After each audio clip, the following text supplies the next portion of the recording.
बिस्मिल्लाहिर्रहमानिर्रहीम। सब्ज़ इलायची खाने से सीने की जलन ख़त्म हो जाती है।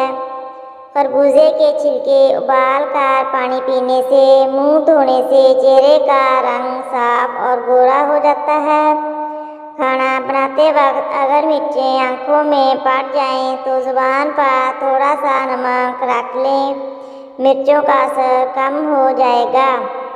पेशाब करने के बाद फ़ौरन खाना खाने से बवासीर हो सकती है।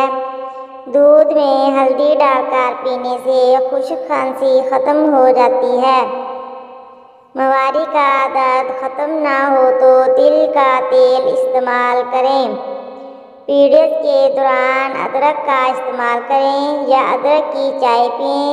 ये दर्द कम करने और पीरियड्स की बेकायदगी को दुरुस्त करने के लिए मुफीद है। मोबाइल को तकिए के नीचे रखकर हरगिज़ न सोएं, क्योंकि मोबाइल से निकलने वाली रेडिएशन सेहत पर ख़तरनाक असरात मरतब कर सकती है।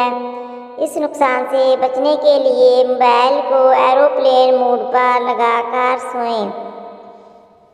बोतल को मुंह लगाकर पानी पीने से बुढ़ापा जल्दी आ जाता है। जब बोतल को मुंह लगाकर पानी पिया जाता है तो ये होंठों और होंठों के इर्द गिर्द लाइनों और टुकड़ों का बायस बनता है। सफ़ेद प्याज का रस निकाल कर बालों में लगाने से बाल गिरना बंद हो जाते हैं।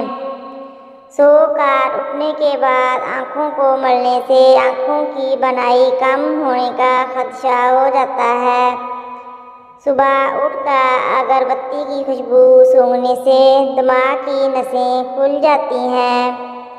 रात को देर से खाना खाने से मैदे में जलन सूजन हो सकती है। मट्ठी को 5 मिनट तक मुंह में रखकर चूसो तो गला साफ और रेशा ख़त्म हो जाता है। महंगे फेस वॉश इस्तेमाल करने की बजाय दही में थोड़ा सा सिरका मिलाकर चेहरा धो लो। सारे दिन की धूल मिट्टी और गर्दो गुबार निकल जाएगा और चेहरा चमक उठेगा।